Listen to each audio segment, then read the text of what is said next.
राजमहल विधानसभा में संघर्ष करने वाला व्यक्ति एगो है तो विपक्ष इंडिया गठबंधन के प्रत्याशी माननीय एमटी राजा साहब हैं, और दूसरा देश के परिक्षेप में कोई संघर्ष करता तो एगो राहुल गांधी पप्पू साहब तो है कि हम ऐसा कर रहे हैं वैसा कर रहे हैं। रायबरेली से उठे तो अमेठी गए, अमेठी से उठे तो वायनाड गए। ये भी 5 वर्ष से संघर्ष कर रहे हैं, लेकिन प्रॉब्लम ये है कि इंडिया गठबंधन के जो प्रत्याशी है उनको सिर्फ उसी समय क्षेत्र विशेष का याद आता है राजमहल विधानसभा का, जब चुनाव का समय। रही बात झारखंड मुक्ति मोर्चा का, तो उनका हमको जैसा लगता है व्यक्तिगत रूप से उनका कोई विचारधारा से कोई मतलब नहीं है। वो उस जगह से आते हैं कि एक खासम खास वर्ग के विशेष से कि हमको किसी भी तरीके से चुनाव लड़ना। त्रिकोणीय कहीं है ही नहीं, जो उस सिर्फ बोलने का है। आप कहीं भी चल जाइए, किसी भी ग्राम में चल जाइए, किसी भी कोना में चल जाइए, आपको सिर्फ अनंत ओझा ही अनंत ओझा नाम। एमटी राजा सिर्फ एक बोलने का, उसका कार्यकर्ता का एक बौखलाहट है जिससे कि कुछ ना कुछ जाके बोलता है, वो कहीं नहीं। ऐसा माहौल फैलाया जाता है कि भाजपा के कार्यकर्ता भाजपा छोड़कर जेएमएम का दामन थाम रहे हैं, लेकिन वैसा कुछ नहीं। एक तरफा माहौल है। जो राजमहल विधानसभा का लोकप्रिय विधायक अनंत कुमार ओझा जी ने काम किया है, इस बार जनता उसी को वोट देगी। ऐसा पूरा मंगलहाट क्षेत्र का माहौल है। हम लोग का देश का जो नारा होता है, जय हिंद जय भारत, ऐसा नारा हमको सुनने नहीं मिला वहाँ पर। सिर्फ एक ही चीज़ बाबर का और जो होता है, यही सब नारा हम लोग को सुना जाता था। मीटिंग बहुत ऐसा मीटिंग किए थे हम जेएमएम की तरफ से, सिर्फ वही नारा सुना जाता था। हम लोग जो जय हिंद ये सब भारत ये सब का नारा हमको नहीं। तो बीजेपी से जेएमएम में आए हैं और ऐसा नारा हो रहा है तो हम लोग के हिंदू इस तरह में खतरा में आएंगे, इसलिए हम लोग फिर से जेएमएम छोड़ करके बीजेपी में फिर शामिल हुए हैं और जेएमएम छोड़ बीजेपी में। नमस्कार, मैं हूं गोविंद ठाकुर और आप देख रहे हैं GTV भारत न्यूज़। लगातार हम लोग जो है चुनावी कवरेज कर रहे हैं और अभी हम हैं राजमहल में जो मेरे पास आप देख पा रहे हैं, ये बीजेपी कार्यकर्ता है जो लगातार क्षेत्र में जनसंपर्क अभियान चला रहे हैं। और अभियान में ये लोग लोगों के बीच क्या कुछ साझा कर रहे हैं, यानी कि अगर हम जो है केंद्र की मोदी सरकार की बात करें या बीजेपी सरकार की बात करें, क्या कुछ मुद्दे लेकर ये लोग जनता के बीच जा रहे हैं, या फिर चुनावी एजेंडा जो इनके प्रत्याशी अनंत ओझा उसका क्या होगा 2024 का चुनावी एजेंडा। क्योंकि अगर हम पिछले चुनाव की अगर हम बात करते तो पिछले चुनाव में जो है काफ़ी सारा चुनावी एजेंडा था, जो मुद्दों को लेकर वो लोग आए थे। आखिर क्या उन मुद्दों पर कितना खड़ा उतरा, साथ ही साथ जो है ये लोग लगातार जो है बाहुमूल क्षेत्र के अलावा अगर हम बात करें तो राजमहल के कई इलाकों में जनसंपर्क भी चला रहे हैं। जनताओं का किस प्रकार का रिएक्शन है, क्योंकि राजमहल की अगर हम बात करते हैं तो यहाँ पर अल्पसंख्यक का जो वोटर है वो भी मायने रखता है, उसका भी जो है राजमहल के कुछ इलाके में गढ़ है। उन लोगों के बीच क्या रिएक्शन है हम जानने का प्रयास करते हैं। सबसे पहले तो मेरे साथ जो है सर, बताइए कि आप जनसंपर्क अभियान चला रहे हैं, किस प्रकार के मुद्दे लेकर जनता के बीच जा रहे हैं? सर्वप्रथम तो GTV की टीम को और स्पेशली गोविंद जी आपको, भरत जी आपको बहुत बहुत धन्यवाद कि इस जनसंपर्क के अभियान के दौरान आप लोगों ने हम लोग जैसे लोगों को अपनी बातों को रखने का धन्यवाद दिया। जहाँ तक बात है कि किन किन मुद्दों को लेके जा रहे हैं, तो मुद्दों की बात करेंगे तो सुबह से शाम हो जाएगा। जैसा विधायक जी का नाम ही है कि अनंत ओझा, उनका जन्मदिन भी अनंत चतुर्दशी के दिन ही है, तो उस व्यक्ति का काम भी अनंत है। उसमें मुख्य रूप से यदि आप लीजिएगा तो 5 एक बड़े प्रोजेक्ट का हम नाम आपको बता देते हैं। क्योंकि राजमहल विधानसभा का जो परिसीमन है, जो क्षेत्र विशेष का जो वर्गीकरण है, वो साहेबगंज ग्रामीण से आता है। तो साहेबगंज ग्रामीण में आपको डेयरी, मेधा डेयरी का जो प्रोजेक्ट आया, उसमें माननीय विधायक जी के प्रयास से ही आया। साहेबगंज गंगा पुल, फिर आप आगे बढ़िएगा तो साहेबगंज बंदरगाह, फिर आप उससे आगे बढ़ जाइएगा तो मोहनपुर लालबन पथ परियोजना 14 करोड़ की है। बाबूपुर पंचायत के अंतर्गत 97 करोड़ का आरोप है। ये 5 बड़ा प्रोजेक्ट हैं जिससे आस पड़ोस की बहुत सारे लोगों को कनेक्टिविटी और रोजी रोजगार का, व्यापार का साधन उपलब्ध होगा। इसके अलावा अगर हम सर जानना चाहेंगे राजमहल के अगर हम समीकरण के आकलन करते हैं तो त्रिकोणीय देखा जा रहा है। एमटी राजा कहा जाता है कि जेएमएम का मजबूत कैंडिडेट है, निर्दलीय चुनावी मैदान में सुनील यादव वो भी मजबूत कैंडिडेट हैं। तो आप यानी कि बीजेपी अपने आपको इस बार 2024 का चुनाव में कहाँ पा रही है राजमहल में? देखिए, यदि संघर्ष का पैमाना लीजिएगा तो राजमहल विधानसभा में संघर्ष करने वाला व्यक्ति एगो है तो विपक्ष इंडिया गठबंधन के प्रत्याशी माननीय एमटी राजा साहब हैं, और दूसरा देश के परिक्षेप में कोई संघर्ष करता तो एगो राहुल गांधी पप्पू साहब हैं।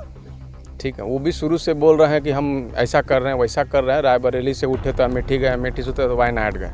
ये भी 5 वर्ष से संघर्ष कर रहे हैं, लेकिन प्रॉब्लम ये है कि इंडिया गठबंधन के जो प्रत्याशी है उनको सिर्फ उसी समय क्षेत्र विशेष का याद आता है राजमहल विधानसभा का, जब चुनाव का समय आता है।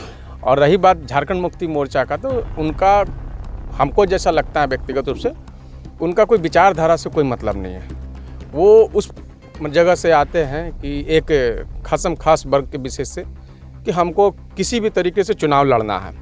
यदि चुनाव नहीं लड़ने की बात है तो यदि एक ही विचारधारा से थे तो 5 बार जो चुनाव लड़ते थे एक ही पार्टी से लड़ते। वो हर चुनाव में अलग अलग दल विशेष से आते रहते हैं और अपना किस्मत आजमाते रहते हैं। किस्मत आजमाने के लिए सब कुछ स्वतंत्र है।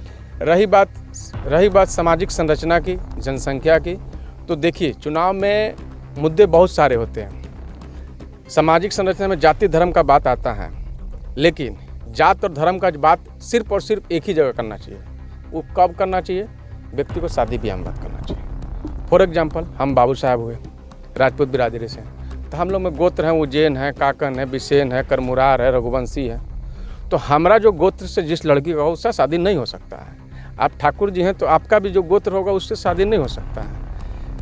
चंदन श्रीवास्तव जी हैं, भाई साहब का जिस गोत्र हो उससे शादी नहीं हो सकता। धर्मेंद्र जी का उससे शादी नहीं हो सकता है। तो जाति या धर्म खाली आप देखिए भैया शादी ब्याह में। नेता जब चुनने जाइए ना तो जात मत देखिए। जात देख के जहाँ आप वोट दिए, धर्म देख के आप वोट दिए, तो एक अनंत उगता हुआ सूरज को आप खो दीजिएगा। ये व्यक्ति बहुत अलग है। ये इतना काम किए हैं कि सर बोलना बताना बहुत बात है। आप हम ओपनली बैठ के किसी भी पार्टी विशेष का, महागठबंधन के प्रत्याशी का जो प्रवक्ता है, जो बात को उनका रख रहे हैं कि ऐसा है वैसा, हम सामने से भी डिबेट कर लेंगे। सर विपक्ष कहते हैं हम लोग लगातार जो है हम लोग भी जा रहे हैं क्षेत्र में, जनता का रिएक्शन जानने का प्रयास करते हैं। तो झामुमो के जो लोग हैं जो कष्ट करते हैं उन लोग का कहना है कि राजमहल में कुछ बदलाव नहीं हुआ है। स्वास्थ्य को लेकर हो, शिक्षा को लेकर हो, या अन्य जनहित के मुद्दे को लेकर हो। अनंत ओझा जो कहा वो किया नहीं। 2024 में उसका सुकड़ा साफ है। फिर आप लोग कैसे दावे कर रहे हैं कि बीजेपी इस बार राजमहल में? देखिए, व्यक्ति वही दिखता नहीं, मतलब देखता है अपनी आंखों से जो उसका मन स्थिति का सोच का प्रोसेस होता है। यदि वो सकारात्मक रूप से सोचेगा ना तो उसको इतना दिखाई देगा ना कि वो सोच भी नहीं सकता है। राजमहल की बात कर रहा है। एक बात चुनाव के परिक्षेप में बार बार आ रहा है कि राजमहल रजिस्ट्री ऑफिस को काट लिया गया, राजमहल रजिस्ट्री को उठा के लेके चला गया। आप जो राजमहल विधानसभा का संरचना है वो कमोबेश महादेवगंज, कुदरजन्ना, मिर्जा चौकी के आसपास तक है। यदि किसी व्यक्ति को वहाँ से ज़मीन का रजिस्ट्री कराना हो तो बेचारा यदि राजमहल आता है क्रेता विक्रेता तो उसको कितना परेशानी होगा। इस व्यवस्था को उन्होंने वहाँ पर ले जाकर हैंडओवर करा दिया। ऐसा तो नहीं कि राजमहल में रजिस्ट्री नहीं हो रहा है। उधर के लोगों को सुविधा वहाँ उपलब्ध हो गया, राजमहल के लोगों को राजमहल में सुविधा हो गया। राजमहल में बस स्टैंड, जहाँ पर कल माननीय मुख्यमंत्री की धर्मपत्नी गांडी विधायक श्रीमती कल्पना सोरेन जी आई, उनके सामने दिख रहा हो कि बस स्टैंड का निर्माण हुआ है। तो बस स्टैंड का निर्माण किसने किया? राजमहल प्रखंड परिसर में जो बड़ी सी बिल्डिंग दिख रही है चमकता हुआ, जिसमें एसी में वीडियो साहब लगा के सीओ साहब बैठते हैं, नोडल पदाधिकारी बैठता है, वो कौन बनाया? थाना परिसर जो बनने जा रहा है, जो भवन बना है, कौन बनाया? राजमहल नगर का जो सड़क है बन रहा वो कौन बनाया? अब आप सीधे बोल दीजिएगा कि हम कुछ काम नहीं हुआ है, तो आपको बोलने से कोई रोक तो सकता नहीं, क्योंकि भारत एक धर्मनिरपेक्ष देश है। लोकतांत्रिक प्रणाली में सबको अपनी बातों को रखने का विचार है। चाइना तो है नहीं, कम्युनिस्ट शासन व्यवस्था है। हाँ, आपको देख इसलिए नहीं लगा क्योंकि जो चश्मा पहने उसमें कांच नहीं लगा, उसमें टीना लग गया है। इसके अलावा अगर हम बात करें सर कि आप जनता के बीच भी आप लोग जा रहे हैं, किस प्रकार का रिएक्शन मिल रहा है? हमको लगता है कि सिर्फ आप राजमहल के लालमाटी इलाके में नहीं बल्कि उधवा क्षेत्र में भी जाते होंगे, जनसंपर्क में, माइनॉरिटी का गढ़ में भी जाते होंगे। उस क्षेत्र में क्या रिएक्शन है? माइनॉरिटी के लोग जो है वो क्या कहते हैं, क्योंकि राजमहल में माइनॉरिटी का वोट मायने रखता है। देखिए, जो झारखंड में विधानसभा का चुनाव होने जा रहा है वो देश के प्रधानमंत्री नरेंद्र मोदी जी के नेतृत्व में हम लोग चुनाव लड़ रहे हैं। 2019 में जो हम लोग का स्लोगन था, 2014 में जो स्लोगन था, सबका साथ सबका विकास सबका विश्वास। पहले था सबका साथ सबका विकास सबका विश्वास। केंद्र प्रायोजित जितनी भी योजना है, यदि सबसे ज़्यादा कोई लाभ लिया है तो हमारे अल्पसंख्यक भाई बंधु लिए हैं। किसी भी तरह का योजना ले लीजिए, प्रधानमंत्री आवास योजना हो, उज्ज्वला योजना हो, ठीक है, उसके बाद जो आंगनबाड़ी सेविका के पास जो पोषाहार हो, सभी योजनाओं का जो सबसे ज़्यादा कोई लाभ लेता है तो अल्पसंख्यक वर्ग के लोग लेते हैं। क्या उसमें कोई हम लोग जाति विशेष लगाए हैं कि इधर नहीं देना, उधर नहीं देना, ये नहीं देना है? जबकि उन लोगों में ये चीज़ आता है, वो लोग अपने दिल पे हाथ रख के ये चीज़ बोले। यदि हिंदू मुस्लिम सिख ईसाई भाई भाई हैं तो हिंदू बहुल इलाका में आप जाइएगा तो बल्टियों का झंडा दिखाई मिलेगा, तीरों धनुष का झंडा दिखाई मिलेगा, फूलों छाप का दिखाई मिलेगा, बांसुरियों का मिलाएगा, सेवो छाप को मिलाएगा। आपको हम स्वतंत्र रूप से बोलते हैं, आप अपना कैमरा माइक लेकर दियारा घूम जाइए, तीर धनुष छोड़ के यदि कोई दिखाई दे दिया तो हम मान जाएंगे। और हेमंत सोरेन जो इस बात को लेकर चल रहे हैं ना कि ये लोग हम लोग के साथ हैं, ऐसे हैं वैसे हैं, तो सर का भ्रम है, सर का भ्रम है। क्योंकि जो झारखंड आंदोलन को जिस झारखंड का निर्माण 1996 में हो जाता पीवी नरसिंह राव के सरकार में, तो उस झारखंड आंदोलन को यदि बेचने का किसी ने काम किया तो कांग्रेस पार्टी ने किया था, और झारखंड का आंदोलन किसी ने खरीदने का काम किया था तो वो झारखंड मुक्ति मोर्चा ने किया था। झारखंड का यदि कोई निर्माण किया है तो हमारे देश के श्रद्धेय स्वर्गीय श्री अटल बिहारी वाजपेयी जी ने किया था। और यदि विचारधारा बीजेपी का, हम श्यामा प्रसाद मुखर्जी के हम लोग आते हैं, अंत्योदय के प्रोग्राम पे चलते हैं, झारखंड का निर्माण यदि भारतीय जनता पार्टी कर रही है तो झारखंड का संवारेगा भी भारतीय जनता पार्टी ही। ये इंडिया गठबंधन के बस की बात नहीं है, क्योंकि ये लोग वंशवाद, जाति, धर्म विशेष में ही उलझे हुए हैं। आपका दिल बड़ा होगा, आपका सोच बड़ा होगा, आपका थॉट प्रोसेस पॉजिटिव होगा, तभी ना आप बात कर सकते हैं। आप कर क्या रहे हैं? हमारा गांव घर में आके ठीक अपना घूमिएगा और हम आपके तरफ जाएंगे तो हमको आप अनकम्फर्टेबल कराइएगा। तो फिर भारत में ही दो क्षेत्र में दो विशेष कैसे हो सकता है? संविधान है, कोई भी व्यक्ति कहीं भी आ जा सकता है, सभी को जाने का अधिकार है। आप घेरते हैं, धमकाते हैं या कुछ भी बोलते हैं। 2014 का परिक्षेप में जो चुनाव लीजिएगा, बजरंगी सर जब चुनाव लड़े थे, जो भारतीय जनता किसान मोर्चा के राष्ट्रीय मंत्री थे, वो भी चुनाव जीतने जा रहे थे। अंतिम दिन चुनाव का 2 दिन पहले क्या हुआ था? क्यों हुआ था? वो चीज़ हम लोग के साइड काहे नहीं हो गया? वो चीज़ साहेबगंज ग्रामीण में हो जाता, राजमहल नगर में हो जाता, साहेबगंज नगर में हो जाता, तीनपाड़ मंडल में हो जाता, उधरे काहे हुआ? और घटना जो होता है उधरे काहे होता है? तो सोचने की बात है। अनंत सर एक अलग चीज़ है। और ये व्यक्ति एक चीज़ जान ले, साहेबगंज जिला में यदि कोई व्यक्ति भी से राजनीति कर रहा है और राजनीतिक क्षेत्र में काम कर रहा है तो हमारे माननीय विधायक अनंत ओझा ही कर रहे हैं। और वो विधायक से बहुत बड़ी चीज़ है।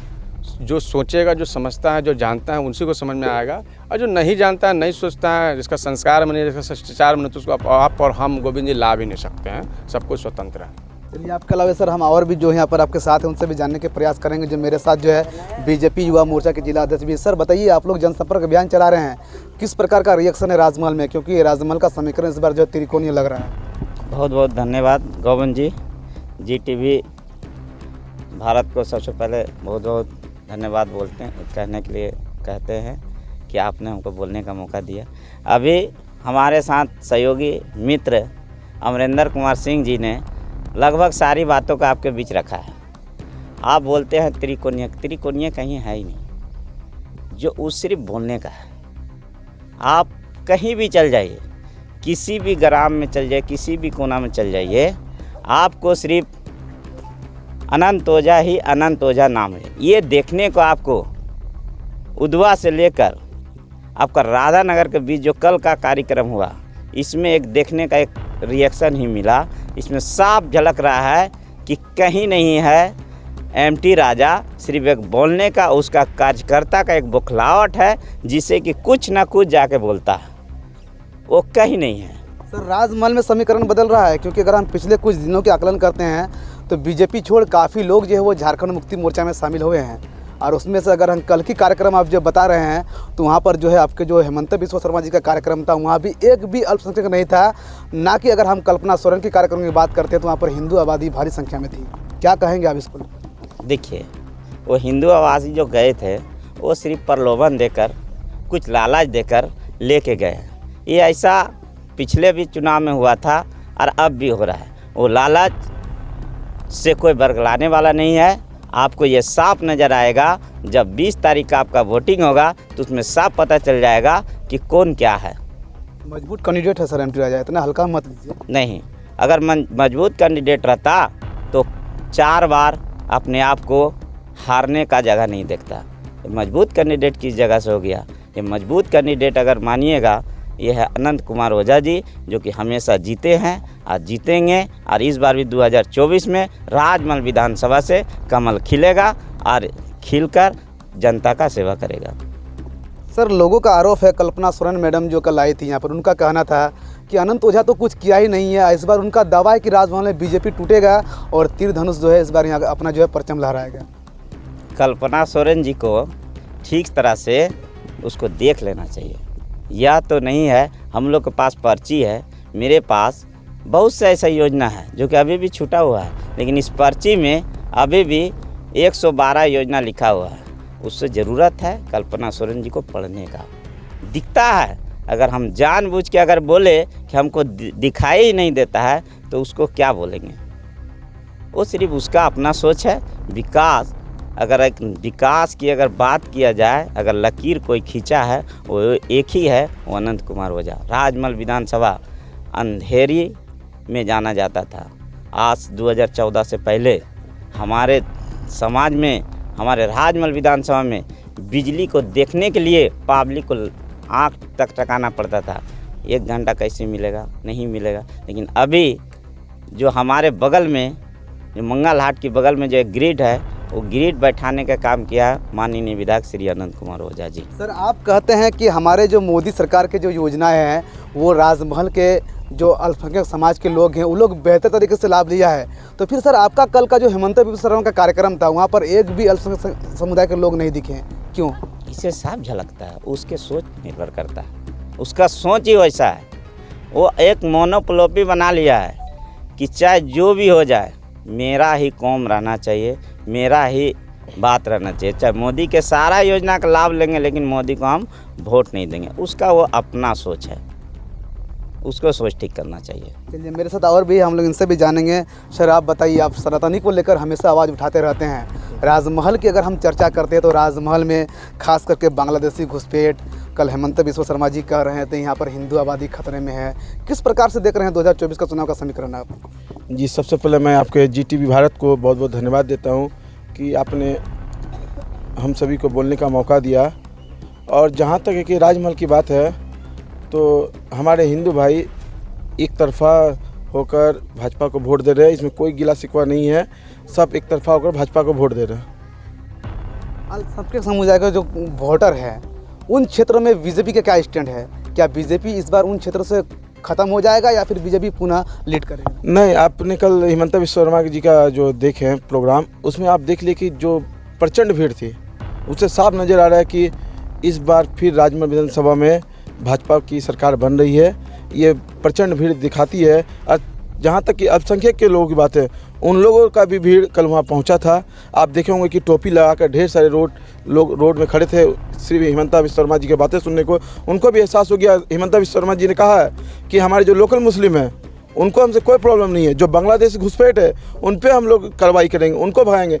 इसलिए आपके ही चैनल के माध्यम से हमारे एक अल्पसंख्यक कार्यकर्ता अब्दुल्ला जी ने भी बयान दिया था कि लोकल मुस्लिम को कोई दिक्कत नहीं, जो बाहरी है वो हमारे हक को छीन रहे हैं। हम लोग हमेशा ये प्रचार करते रहे हैं कि जो बाहरी घुसपैठिया है वो हमारे ज़मीन को छीन रहे हैं, वो हमारे हक को मार रहे हैं। लोकल मुस्लिम से कोई प्रॉब्लम नहीं। ये कल आज के सामने हिमंता बिस्वा शर्मा जी ने भी कहा है। और हम लोग जो लोकल मुस्लिम है इस बात को जानकार है, वो भाजपा को वोट देते आ रहे, वो देंगे। सर, अगर हम पिछले चुनाव की अगर आकलन करते हैं तो राजमहल सीट पर जो चुनाव हुआ था उस पर जो है NRC के नाम पर, बांग्लादेशी घुसपैठियों के नाम पर यहाँ के जो वोटर हैं, अल्पसंख्यक जो कौम है, उनको जो है कांग्रेस के द्वारा बरगलाया गया था। तो इस 2024 में भी सेम समीकरण दोहरा रहा है, तो क्या लगता है आपको? देखिए, पहली बात है कि कांग्रेस और इंडिया गठबंधन के जो भी सहयोगी है वो हमेशा मुसलमानों को शिक्षा नहीं उपलब्ध करवाने, सब पढ़ा लिखा नहीं है उन लोगों के समाज में बहुत सारे लोग, उनको अनपढ़ बना के वो वोट बैंक का काम करते हैं और उनको कैसे बलगलाया जाए इसके माध्यम से वो अपनी ओर खींचते हैं। लेकिन कभी भी भाजपा दो तरफा राजनीति नहीं करती है, सभी को एक समान देखती है। और इनका नारा भी है सबका साथ सबका विश्वास, सबका साथ सबका विकास, सबका प्रयास, ये नारा भी रहे इनका। क्या लगता है सर, इस बार बीजेपी पुनः राजमहल में कमल खिलेगा? जी, शुरू से खिलता आ रहा है, इसमें कोई मत नहीं है। लोगों ने हमेशा MT राजा जो विभिन्न पार्टियों से चुनाव लड़े हैं, वो बरसाती मेढक हैं, चुनाव के टाइम में फुदक जाते हैं और उसके बाद जाके बिल में घुस जाते हैं। तो जनता उनको जानती है और उनको वोट नहीं देगी और इस बार फिर राजमहल विधानसभा में कमल खिलेगा।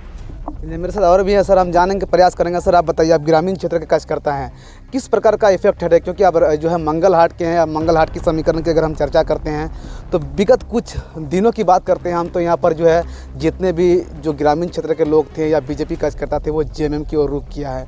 तो क्या लग रहा है इस बार आपको, मंगल हाट जो एरिया है किस प्रकार का माहौल है? देखिए, सबसे पहले मैं झारखंड वासियों को GTV भारत से 15 नवंबर झारखंड स्थापना दिवस का हार्दिक शुभकामनाएं देता हूं। ऐसा कुछ नहीं है। भाजपा में जो कार्यकर्ता थे, भाजपा को सपोर्ट कर रहे हैं अभी भी। हर बार ऐसा माहौल फैलाया जाता है कि भाजपा के कार्यकर्ता भाजपा छोड़कर जेएमएम का दामन थाम रहे हैं, लेकिन वैसा कुछ नहीं। एक तरफा माहौल है। जो राजमहल विधानसभा का लोकप्रिय विधायक अनंत कुमार ओझा जी ने काम किया है, इस बार जनता उसी को वोट देगी। ऐसा पूरा मंगलहाट क्षेत्र का माहौल है। कितना मानते हैं, आपको विश्वास है कि पुनः जो हिंदू समुदाय के लोग हैं जो जेएमएम में रुक किए थे वो पुनः बीजेपी में आ रहे हैं या बीजेपी को समर्थन करेगा? जी हाँ, जो हिंदू समाज के लोग हैं वो अनंत ओझा के कार्यकाल को देख करके, जो पार्टी भारतीय जनता पार्टी के प्रदेश नेतृत्व ने विश्वास जता के फिर से टिकट दिया है, उसी का कार्य का विकास देखकर इस बार ग्रामीण क्षेत्र के लोग और कार्यकर्ता ये ठान लिया है कि इस बार भी भाजपा सबको दिल में बसती है और सब भाजपा को ही वोट करेगी। सर, मंगलहाट के लोगों का कहना है कि अनंत ओझा ने कुछ विकास ही नहीं किया है। मंगलहाट का सड़क देख लीजिए आप उदाहरण के तौर पर। देखिए, मैं भी मंगलहाट क्षेत्र से हूँ। हमने 1 अरब से ऊपर रुपया का 4 लेन सड़क, चमचमाती सड़क बनते हुए देख रहे हैं। मंगलहाट पर पावर ग्रिड देख रहे हैं। मंगलहाट से कुछ दूरी मुरली पहाड़ पर मॉडल डिग्री कॉलेज बनते हुए देख रहे हैं। मॉडल डिग्री कॉलेज की बगल में बहुउद्देश्य परीक्षा भवन, जो सैकड़ों विद्यार्थी को एक साथ परीक्षा देने के लिए बनते हुए देख रहे हैं। राजमहल प्रखंड में राजमहल पर अंतर्राज्यीय बस अड्डा को बन के तैयार है, जो हम लोग देख रहे हैं आंखों से। राजमहल में स्टेडियम बनते हुए देख रहे हैं। ये सभी बड़ी बड़ी योजनाएं जो माननीय विधायक जी ने अपने कार्यकाल में करके दिखाया है। इसलिए सभी भाजपा कार्यकर्ता एवं ग्रामीण का सोच ही है कि इस बार फिर से और डेवलपमेंट कैसे राजमहल हो। इस कार्य को देखते हुए सभी ने भाजपा को सम्मान दिया है, भाजपा कार्यकर्ताओं को सम्मान दिया ग्रामीण क्षेत्र में। जैसे कि हम सभी भाजपा कार्यकर्ता जनसंपर्क गांव-गांव जाकर कर रहे हैं, इसमें ग्रामीण लोग पूरा भरपूर सहयोग कर रहे हैं। चलिए, मेरे साथ इसके अलावा और भी जो है यहाँ पर जो है आनंदी मंडल है, हम लोग उनसे भी जानेंगे। जो हाल ही में अगर हम बात करेंगे तो इन्होंने जेएमएम भी ज्वाइन किया था, तस्वीर आपको हम दिखाना चाहेंगे। लेकिन अभी जो है फिलहाल ये बीजेपी के जनसंपर्क अभियान में है। हमको समझ में नहीं आ रहा है कि आखिर हो क्या रहा है, क्योंकि हमने इसको जेएमएम में ज्वाइन करते हुए देखा था, लेकिन ये बीजेपी के जनसंपर्क अभियान में। हम इनसे भी जानेंगे। सर, आप बताइए, आप तो झारखंड मुक्ति मोर्चा के कार्यकर्ता थे, जेएमएम में ज्वाइन किए थे हाल फिलहाल में, फिर बीजेपी के जनसंपर्क में क्यों, क्या कर रहे हैं? लोकसभा में जेएमएम में काम किए थे। बहुत बार ऐसा मीटिंग में गए हैं जेएमएम की तरफ से। मीटिंग में हम लोग का देश का जो नारा होता है, जय हिंद जय भारत, ऐसा नारा हमको सुनने नहीं मिला वहाँ पर। सिर्फ एक ही चीज़ बाबर का और जो होता है, यही सब नारा हम लोग को सुना जाता था। मीटिंग बहुत ऐसा मीटिंग किए थे हम जेएमएम की तरफ से, सिर्फ वही नारा सुना जाता था। हम लोग जो जय हिंद ये सब भारत ये सब का नारा हमको नहीं सुना। यानी कि आपका कहना है कि जो झारखंड मुक्ति मोर्चा में आप शामिल हुए थे, जो भारत माता की जय का नारा है वो उस पार्टी में नहीं हो रहा था। बाबर की और आप जो है औरंगजेब की बात कर रहे हैं, तो हमको कुछ समझ में नहीं आ रहा है। क्या चर्चा हो रही थी पुनः कि भारत में औरंगजेब और बाबर जैसा जो एक राजा है और जो भारत को कब्जा करे? जी, ऐसा ही उन लोगों का नारा लगता था। हर मीटिंग में जाते थे कि बाबर और अल्लाह तभी ऐसा नारा लगता था हम लोग के बीच में। तो हम लोग ये सोचे कि हम लोग बीजेपी से जेएमएम में आए हैं और ऐसा नारा हो रहा तो हम लोग के हिंदू इस तरह में खतरा में आएंगे, इसलिए हम लोग फिर से जेएमएम छोड़ करके बीजेपी में फिर शामिल हुए हैं और जेएमएम छोड़ बीजेपी में काम कर रहे हैं। क्या खतरा है सर हिंदू आबादी में? आप तो झारखंड मुक्ति मोर्चा में गए थे, सुबह बहुत ही ज़्यादा खतरा है, जो कि उतना हम बता नहीं सकते हैं मीडिया के सामने में, क्योंकि मेरा ऊपर भी कुछ दबाव आ सकता है। बहुत ऐसा सारा बात है यहाँ पर। आप हमको बताइए कि अब बांग्लादेशी घुसपैठ का जो मामला है, आप बोल रहे हैं हिंदू आबादी खतरे में, किस प्रकार का रिएक्शन है? क्या झारखंड मुक्ति मोर्चा बांग्लादेशी घुसपैठियों को समर्थन कर रहा है या फिर उनको उखाड़ फेंकने की बात कर रही है? डायरेक्ट उन्होंने बोलते हैं कि हम लोगों का आदमी और भी आ रहा है, बहुत ऐसा आदमी वोटर बाहर से भी आ रहे हैं और यहाँ पर हम लोग जीत कर रहे हैं, ऐसे कर रहे हैं। तो हम लोग एक भी क्वेश्चन किए थे, बाहर से आदमी कहाँ से आ रहा है?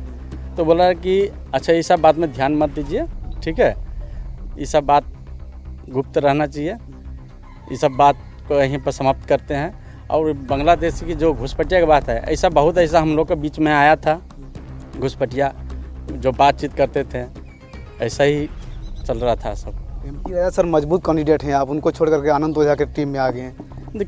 मजबूत कैंडिडेट कहाँ से है?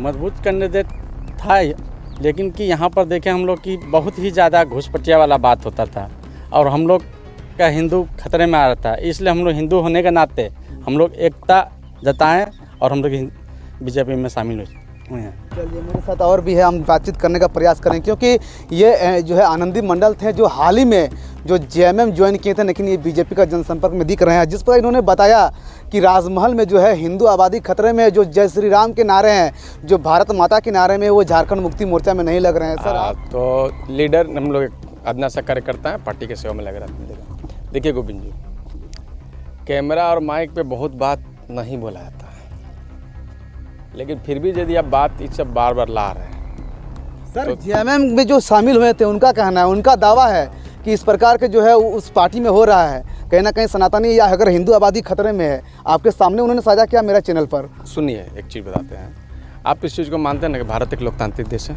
एकदम मानते हैं, एकदम मानते हैं। अमेरिका एक लोकतांत्रिक देश है, मानते हैं? मानते हैं?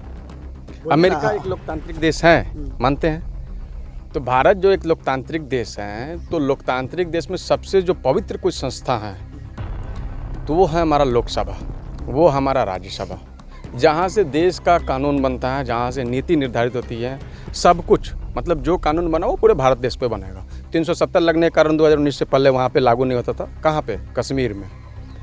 अब आप एक बात देखिए, भारत का विखंडन हुआ 1947 में। 1947 में भारत का विखंडन हुआ। 15 अगस्त 1947 को हम लोग देश में स्वतंत्रता दिवस मनाते हैं। 26 जनवरी 1950 को गणतंत्र दिवस मनाते हैं, संविधान लागू होता है। देश का पहला प्रधानमंत्री हमारा चचा पंडित जवाहरलाल नेहरू बने, प्रेम से उनको चचा ही बोलते हैं हम लोग। देश के जिस लोकसभा में भारतीय संस्कृति को, भारत की विद्या को, भारत के अखंड निर्माण को बनाए रखने के लिए जिस संसद में कानून बनना चाहिए था, ये कांग्रेस पार्टी की सरकार, हम झारखंड मुक्ति मोर्चा की बात नहीं कर रहे, हम बाकायदा नाम लेके इंगित करके बोल रहे हैं, कांग्रेस पार्टी के जो भी साहेबगंज जिला में लोग हैं उनसे खुले प्लेटफॉर्म पर हम पब्लिकली डिबेट कर लेंगे और इसको चैलेंज ग्रुप में वो लोग स्वीकार करें। जिस पार्टी की सरकार देश में पहली बार बनती है, उस देश के पार्लियामेंट में पहला जो 1954 में कानून लाता है वो आयुर्वेद योगा पर बैन करने का कानून लाता है। मतलब आप इसको समझिए कि यदि कोई डॉक्टर योग से, प्राणायाम से, उसके बाद यजुर्वेद में सारा चीज़ जो व्याख्या किया गया है, तो कोई भी उस तरह का डॉक्टर इस चीज़ को चैलेंज करके नहीं कर सकते हैं काम कि हम इस योग करने से आपका ये चीज़ ठीक हो जाएगा। यदि वो करते तो वो इलीगल कराएं। ये 1954 में कानून आता है। ये 60 के दशक का बात हो गया। 1971 में जिस वंदे मातरम का नाम लेकर पूरी कांग्रेस उस समय की देश के आंदोलन को एक बुलंद करने का काम किया था, उस वंदे मातरम को दोयम दर्जा करने का इस कांग्रेस पार्टी ने 1971 में कानून लाकर बनाने का प्रयास किया। 1984 में पहले पापा बने, फिर बेटिया रानी बनी, उसके बाद बेटा बना। कौन बना बेटा? राजीव गांधी।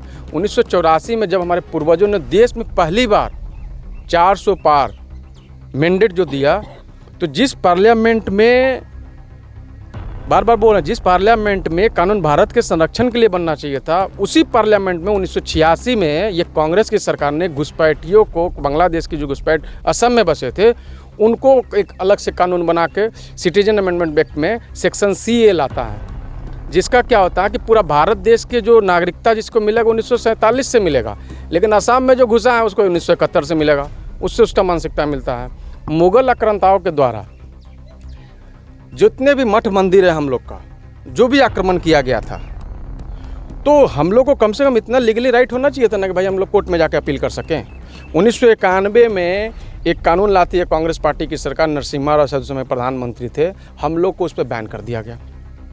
1992 में माइनॉरिटी आयोग लाया जाता है। 1992 में माइनॉरिटी आयोग लगने में क्या मतलब कि जहाँ पर हम लोग हिंदू, सिख, जैन हम लोग एक थे, हमारा भाई लोग सिख जैन को अलग बना दिया। 1994 में सबसे खतरनाक कानून लाता है वक्फ बोर्ड। वक्फ बोर्ड कानून क्या है? जहाँ पे आप और हम खड़े हैं, यदि वक्फ जो कमेटी है, वक्फ बोर्ड है, वो बोल देगा ये रोडवा हमारा है, तो आप और हम जाके राजमहल कोर्ट में, साहिबगंज कोर्ट में अपील नहीं कर सकते। उसके लिए हम लोग को जाना होगा दिल्ली, चंडीगढ़, और उसमें वकील भी उन्हीं का, जज भी उन्हीं का। उसके बाद बीच में हम लोग अटल बिहारी वाजपेयी जी का सरकार बनता है तो उस तरह कानून रुक जाता है, लेकिन फील गुड में हम लोग गड़बड़ा जाते हैं 2004 में। फिर मनमोहन सिंह जी का सरकार आता है 2010 में, यही राहुल गांधी, पप्पू, ये एक्चुअल में पप्पू है, ये एक्चुअल में पप्पू है। भले टी शर्ट पहन के ब्रांडेड घूम ले कहते नो रोड पे, वो भारत को नहीं समझ सकता, उसको वायनाड में पाकिस्तान का झंडा बुलंद दिखाई देगा। ये 2010 में नक्सली को, आतंकवादी को, जितना विदेशी फंडिंग लाने का काम होता था 2010 में कानून लाता है। 2012 में, 2014 का लोकसभा जाने से पहले यही राहुल गांधी के प्रेशर में यूपीए 2 की मनमोहन सिंह की सरकार मदरसा एक्ट में सही राइट टू एजुकेशन कानून में संशोधन करता है और मदरसा को उससे मुक्त कर दिया जाता है राइट टू एजुकेशन में। अब इसका मीनिंग समझिए, हमारा झारखंड का कस्तूरबा विद्यालय, हमारा झारखंड का जितने भी सरकारी विद्यालय हैं, हमारा पूरे देश में जितने सरकारी विद्यालय हैं, चाहे जिस भी पार्टी की सरकार बनती हो, उसका ऑडिट किया जा सकता है, लेकिन मदरसा का नहीं किया जा सकता है। वो तो भगवान का धन्यवाद है रे भाई, और देश की जनता करके लेटे सही बुद्धि खुला और मोदी जी जैसा देश का प्रधानमंत्री बने, जो धीरे धीरे उस तरह के कानूनों को हल संशोधन करके उसको ठीक कर रहा है। 2014 से पहले जो भी विदेशी मेहमान हम लोग का देश में आते थे तो रात्रि भोज राष्ट्रपति भवन में किया जाता था। आप जान के आपको आश्चर्य होगा गोविंद जी कि रात्रि भोज में यदि कोई गिफ्ट स्वरूप दिया जाता था तो जानते हैं क्या जाता? ताजमहल का एक स्मृति दिया जाता था। ताजमहल का स्मृति दीजिएगा, कुतुब मीनार का स्मृति दीजिएगा, लाल किला की स्मृति दीजिएगा। तो हमारा मोदी जी उस समय प्रणब मुखर्जी थे राष्ट्रपति, तो मोदी सर ने पूछा कि अच्छा प्रणब सर इसको ही क्यों देते हैं? तो नई परंपरा है। तो बोले परंपरा को बदल दीजिए। तो क्या करना है? तो उस महाभारत की जो प्रतियाँ थी उसको देश में जो भी डेलीगेट्स आते थे उस प्रतिया को हिंदी डिक्टेशन, फ्रेंच, ब्रिटेनी सब तरह का किया गया और उसको दे दिया गया। इसका परिणाम क्या होता है? जब जो ये सर्जिकल स्ट्राइक, एयर स्ट्राइक किया गया था पुलवामा हमले के बाद, तो हम लोग का एक कैप्टन कोई फंस गए थे, नाम मेरा दिमाग से उतर रहा है, अभिनंदन। तो स्पेशल पाकिस्तान में पार्लियामेंट बुलाया जाता है। उस समय जो प्रधानमंत्री शायद इमरान खान थे, उनका पसीना उतर रहा है। कहाँ उतर रहा जानते हैं? चाचा सेम फ़ोन कर दिया था। चाचा सेम फ़ोन कर बोला अरे दिल्ली का गद्दी गड़बड़ा गया है, अभी वहाँ पर ना मोदी जी बैठे हैं, कहा कि सब कुछ रेडी करके रखा है पाकिस्तान की तरफ, जल्दी छोड़ो। तो जल्दी छोड़ो तो पुरुषों से भेज सकता था, तो उनके साथ महिला डेलीगेट्स को ला के आराम से ले कहें कि पुरुष लोग को ज़्यादा ना जोश होता है, चला गड़बड़ा जाएगा, रोड में कहीं बोल देगा, तो महिला डेलीगेट्स को अटारी बॉर्डर से घुसाया गया। तो ये देश का सौभाग्य है कि एक देश का प्रधानमंत्री तपस्वी बने हैं, देश का प्रधानमंत्री संत बिरादरी से आए हैं और वो कह भी रहे हैं कि हम एक हैं तब तक सेफ हैं। जिस दिन हम अपने आप को जाति धर्म में बांटेंगे उस दिन हम लोग को वहीं होगा, बटेंगे तो कटेंगे। लेकिन सर सवाल ये उठता है कि जो जेएमएम के जो है हाल ही में जो गए थे, उनका ये भी एक दावा है कि 24 का चुनाव में बाहरी लोग आ रहे हैं राजमहल में और जेएमएम को वोट वो भी करेंगे। इस पर क्या कहना है? देखिए, मैं अपनी बाहरी लोग कौन है? बातों को शुरुआत में 1947 से आपको शुरू किया। तो 1984 का जो लोकसभा का चुनाव हुआ था, जिसमें राजीव गांधी को 400 के बहुमत से सरकार बनाने को मिला था। हम लोग लोकसभा का चुनाव भी लास्ट टाइम लड़े, 400 पार का नारा दिया, किसी कारण में हम लोग टच नहीं हुआ, 240 में जाकर लटक गए। ठीक है, गलती सीखेंगे। 400 पार का नारा देने का मतलब राजीव गांधी को सरकार को हमारे पूर्वजों ने 400 सीट का मैंडेट देते हैं। राजीव गांधी यदि उस मानसिकता के व्यक्ति नहीं थे, वो एक तरफ कंप्यूटर का लाए थे, उसको हम उसके लिए उनको धन्यवाद करते हैं। घुसपैठियों को असम में बांग्लादेशी घुसपैठियों को मान्यता देने के लिए सिटीजन अमेंडमेंट एक्ट में संशोधन करते हैं, सेक्शन 6A ले कर आते हैं, जिसमें भारत देश की जो सारी जनसंख्या है उसको भारत का नागरिकता लेने के लिए 1947 का कट ऑफ डेट है।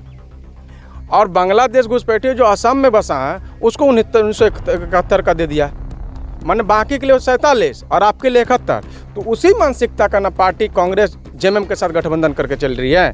तो हम लोग पढ़ाई लिखाई में कहते हैं कि नहीं कहते हैं, जैसी संगति वैसी मति, कहते हैं ना, जैसी संगति वैसी मति। इसमें हेमंत सर का दोष नहीं है, उनको इस चीज़ का विचार करना चाहिए कि हम लोग जल जंगल ज़मीन को लेके उनके आदरणीय पिता श्री सिद्धि सोम गुरु शिबू, हम भी उनको बहुत रिस्पेक्ट करते हैं। आज़ादी झारखंड आंदोलन उनका बहुत बड़ा योगदान, लेकिन सर को ये सोचना चाहिए कि जिस व्यक्ति से झारखंड को खतरा है, जिन लोगों के आने झारखंड का था, उसी को कांग्रेस ने बसाने का काम किया। कल के डेट में मेजॉरिटी की सरकार बनेगी तो उनको बार्गेनिंग करना शुरू कर देगा। नहीं, आप एक काम कीजिए, झारखंड का स्थानीय नीति लागू करने से पहले इसके लिए नीति लागू कर दीजिए।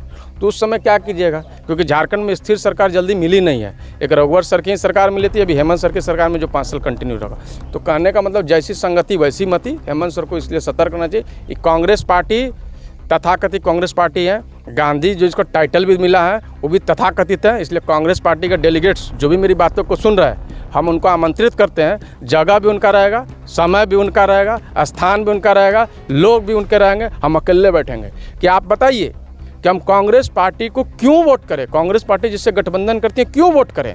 हेमंत सोरेन सर पे कभी कभी मायो लगता है, क्योंकि भाई कितनों आदिवासी लोग के लिए आवाज़ बुलंद करते हैं, एक आदिवासी चीफ मिनिस्टर पे, लेकिन क्या कीजिएगा, वो गलती गोदी में चल गए हैं। वो गलती को दिन चल गए। उनको तो विचार करना चाहिए, हम लोग साथ गठबंधन करके आराम से राजभोग करें, देश और अखंड को, झारखंड को अखंड बना के रखे, अपनों राजनीति करें, राजभोग करें, झारखंड को मजबूत करें, आदिवासी भाई बहनों को बढ़ाएं।